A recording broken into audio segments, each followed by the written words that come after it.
Hey guys, welcome back to the JWP platform. I'm your loving and growing coach, Georgia Growth Coach. So this is like a part 2 to my assignment for my class, but I wanted to kind of share it on here. Currently, I'm taking a class called Social and Behavioral Health Sciences for my master's in public health. And really, we're discussing a lot of theories. We've discussed intrapersonal theory, social cognitive theory, the theoretical model, the health belief model, the diffusion of innovation. So basically there's a lot of things I had to learn for this module. So this is kind of part of an assignment, but I wanted to bring it here to you guys. I'm getting a little hot. So we're summary and critiques of what I learned through this theory. I decided I kind of wanted to do, bring it to you guys and see how you can apply social cognitive theory to your life as well, and the benefits to it. So for one, I'm going to basically tell you what, also have notes, FYI.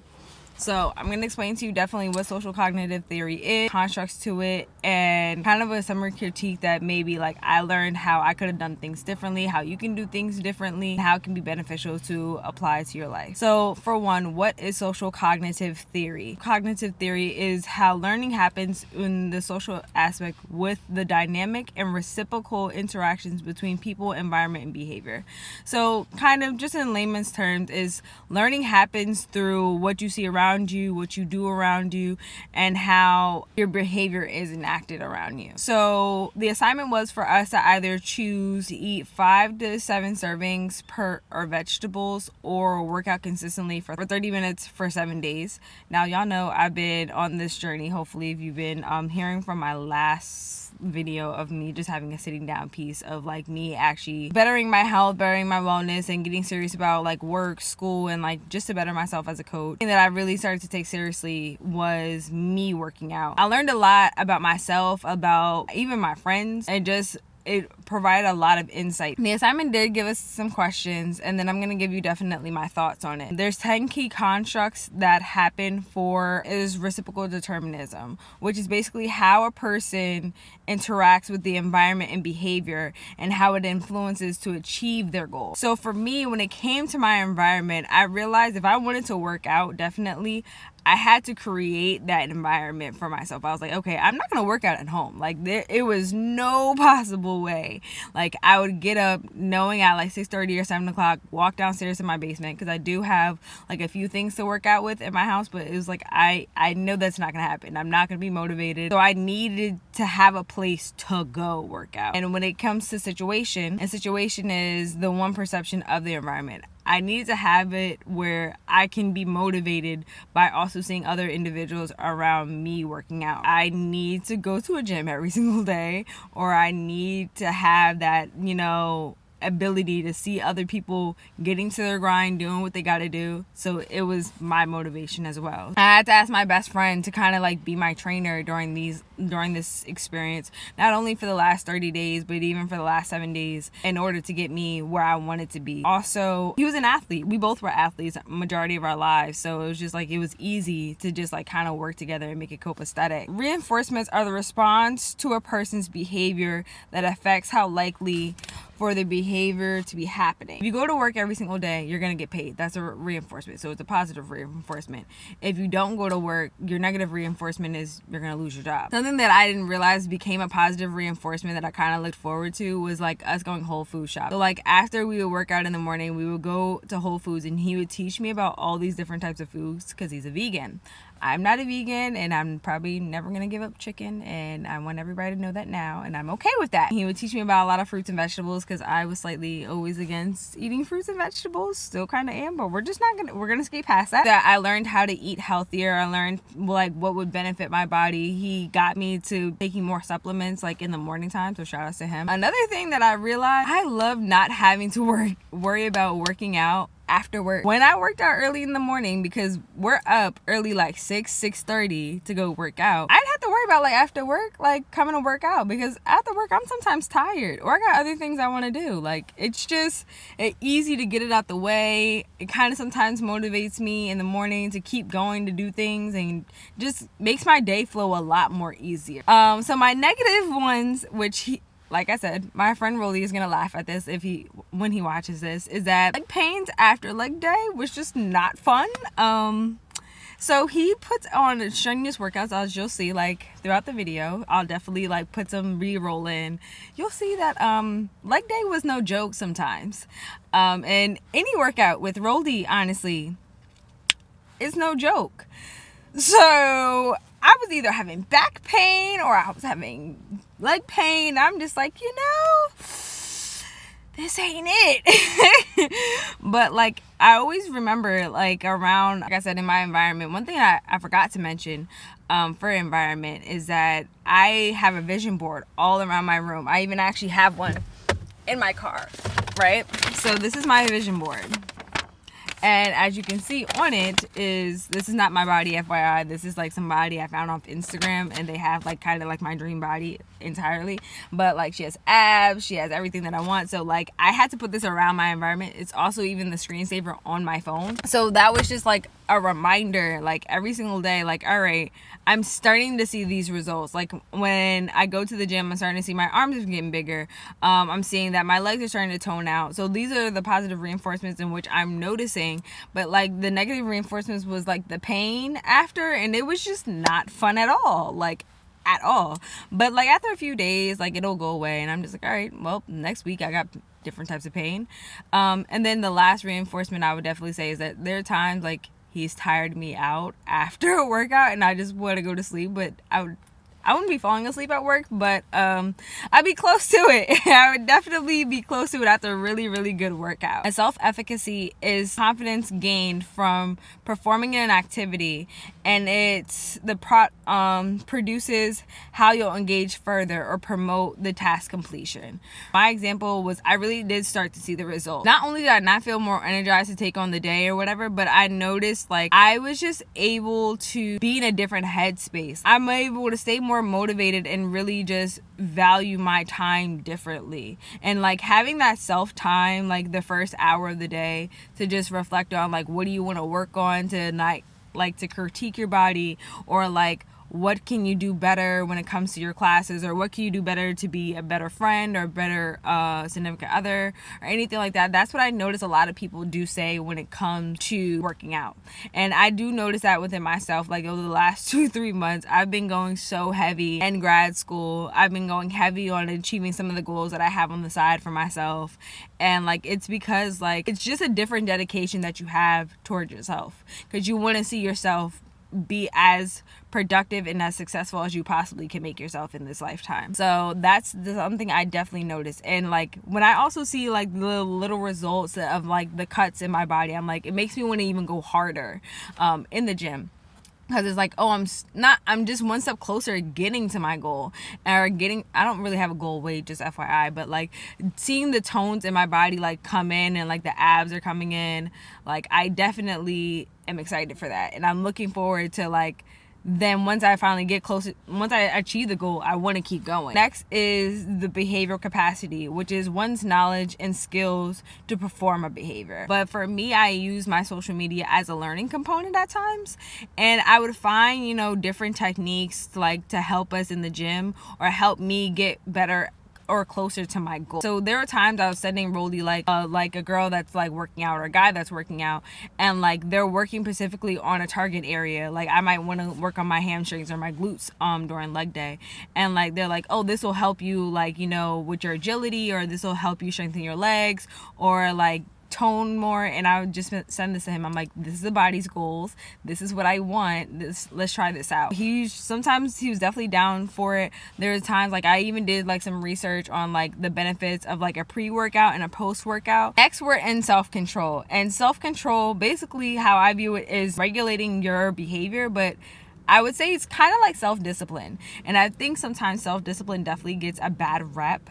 And it's because like, when you're thinking about self-discipline, you're thinking of like the negative aspects to it, but it's more like, do you love yourself enough to know that certain behaviors or certain activities will inhibit you to getting towards your goal? And for me, I had to realize my self-discipline was really based on my dedication to put to my every single day to get this completed. And even in times I didn't want to, like there was some mornings that were like 40 something degrees and I was like, or 30 something degrees. And then I also realized self-discipline was, for me, and or self-control was, do I love myself enough to realize that expectations. So expectations is one anticipation of the outcome of the behavior. My expectations was overall to like, put myself in a healthier mindset or in a healthier body. Now, I'm not saying prior to me like working out over the last 2 to 3 months hasn't made me healthy. I mean, well, I wasn't healthier prior. I definitely was.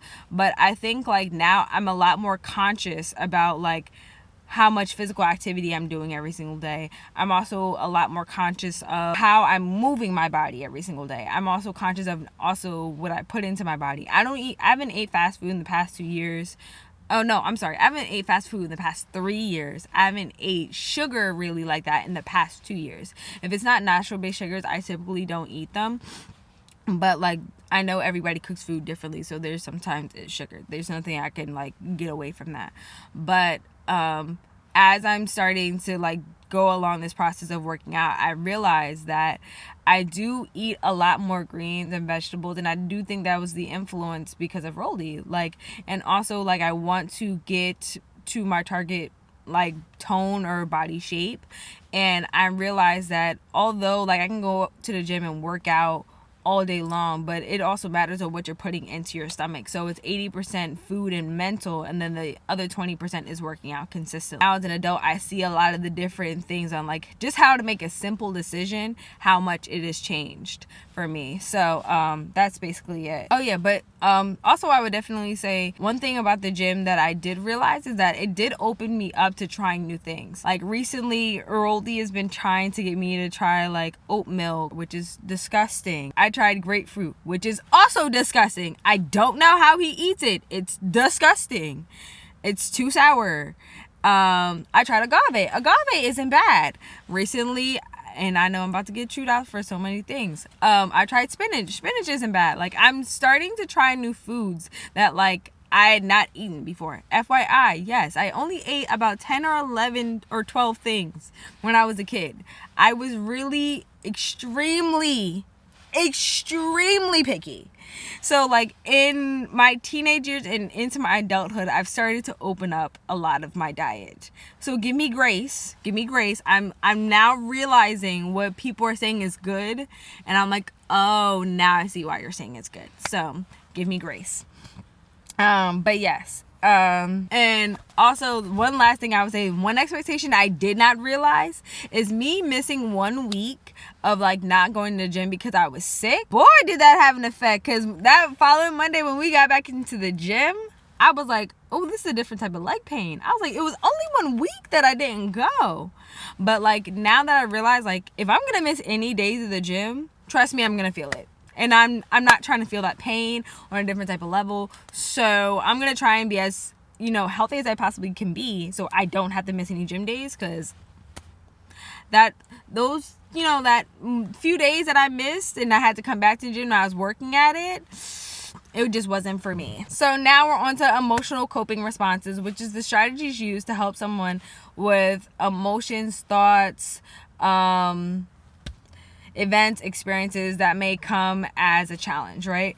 So my example, like I said, I'm going to show you again, was my vision board. So this was, I would say, my coping response is because I had to remind myself that not only am I working out for myself, but I'm also working out, like, because if you can see my vision board, like, I want to one day be married and have kids and things like that. So I want to be in good health. I want to be able to, be there for my kids and support my kids and live to see my great grandkids if I have that. Have them, because at the end of the day, like, my grandfather lived to be 97. He got to see his great grandchildren, and like he lived to see 7 generations. So my goal is to also live that long. So if I have to remember that, like, it's not always just about me, but it's about those that are around me, I think it's definitely essential for me to get to the gym every single day to benefit my wellness and to just, keep up with what I'm eating and what I'm doing as well. And like just talking to Roldy about like what different type of workouts could benefit us. Like, say if I was telling him today, like, I had back pains and like I was telling him today I have back pains, and I was like, I definitely need to go see a chiropractor. But we took like the last 20 minutes of like our gym session and just did straight stretches and things like to benefit like my back. So like just also understanding that like knowing emotionally where that pain is deriving from and how to like cope within the moment, so then I don't regress on like not wanting to go to the gym, I think is definitely essential as well. All right, so those are the constructs that we have. Now let's definitely get into some things. So what was surprising or interesting about the constructs, and how did they apply to my behavior? So like I said, I used to work out as a kid. I did ballet and all different types of dance for almost 10 plus years. And then I was a track athlete for 3. So for me, like working out wasn't so much of an issue, but into my adult years, I've worked out, then I've stopped, I've worked out and I stopped, but I've always somehow been some type of active. But getting back into the gym after not being into a gym for a year, definitely noticed the effects. And whatnot. And I think it was definitely important for me to realize that if I want to be in better health, I have to be consistent about this. And another thing that I noticed, it helped me definitely shape my habits and routines. Like now, like since I know that I work certain days and whatnot, well, I have a consistent schedule working, but I know that if I'm going to the gym 3 times a week, I know what time I have to get up. I know what time I have to go to sleep. I know how much time I have to do certain things throughout my day. So it's definitely structured my life so much easier and relieved a lot of mental or emotional stress off that. And I've also even created around my school schedule and my work schedule where it benefits me and benefits my goals that I have long term. And kind of what I noticed that I even wanted to put this in is that kind of my body kind of craves going to the gym now, because it's just like, all right, at 6 o'clock my body's kind of starting to wake up. Like, all right, we're gonna know that you're gonna get up at 6, like in about 30 minutes anyway, so we're gonna slowly start waking up. So now that I notice that like I'm paying attention to my body, I'm understanding like what it needs, what it wants, like it looks forward to working out. And if I'm like not being as productive during the day, especially like sitting around and not doing anything, I definitely feel the effects. So which construct was the most important to you and why? So I'm gonna say 2, but I know I'm only supposed to say 1, but I'm going to say 2 of them. So I'm going to say self-control and observational learning. And self-control, because as a life coach, I understand the importance of self-discipline. And I try and like really be a stickler on myself about sticking to my habits and routines and understanding like how they will how that implementation will benefit my goals long term. And it will help me understand like what I need, what I don't need, how to invest myself into certain activities like long term or even short term, and being able just to be self-disciplined and have self-control even to help my clients, because I think as a coach I have to practice what I preach, and so this is my way of practicing what I preach. So if they come to me and they ask me questions about self-control, well, how do you regulate your self-control? How do you regulate your behavior to say no? It's like you have to have that mental clarity in order for that to happen. So that's one thing I definitely know about myself, and it just helps me be a lot more successful during my day. And I would say observational learning is because I would say me working out with Rolly, I've learned a lot, not only about different workouts, but also about how physical activity does benefit the mental clarity. I've also learned about different types of foods and foods you should kind of limit or stay away from. I've learned about like, it's also brought us closer just as friends, because we do a lot of talking during the day and just listening to what he says. And I'm able to take that out and spread that knowledge to other individuals as well. So I see myself sometimes mimicking his behavior in the gym, which is sometimes funny, or even just in daily life, because like we're both trying, or I feel like we're mimicking each other in some aspects, but like we're both trying to be successful. And we just want to be that support for each other. And so I noticed that if he's going hard in the gym, I want to go hard in the gym. If he's benching about, because like I think right now I'm still working on my benching, but like he's going hard at like maybe benching like 200 or something. I'm trying to bench like, if I can, about 60 or even more. So and give me grace. I don't have the arm strength, but I have leg strength for days. Ballerina, remember, fickle arms, but legs for days. But yeah, so I just realized like I mimic a lot of his behaviors, and also he's kind of made me realize like how close-minded I was to a lot of things, and I just see myself being a lot more open-minded since, that observational learning that I've learned from him. Like I've learned a lot like over the last 3 months, and I'm very grateful for him from that. And so like something I know that is going to be so beneficial is, us continuing to go to the gym together. So the last question is there anything you would change with the relations to the constructs that would help you maintain or change your behavior? And I just have one thing, and it's like something that I've definitely talked to him about, and I've been like kind of sitting on for a while, because like I said, I'm a picky eater.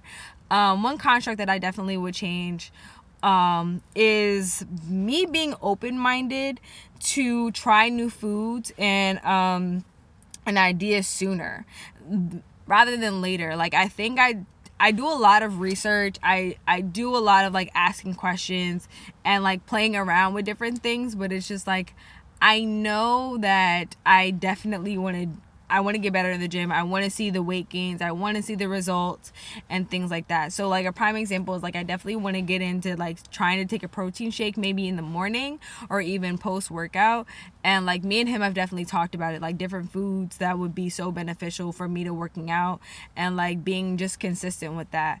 And I'm trying to get better at it, and like trying to just not realize like the taste isn't like food is not always meant to taste as great as you think it is, and that's because they put a lot of sugar and salt in food to taste that great.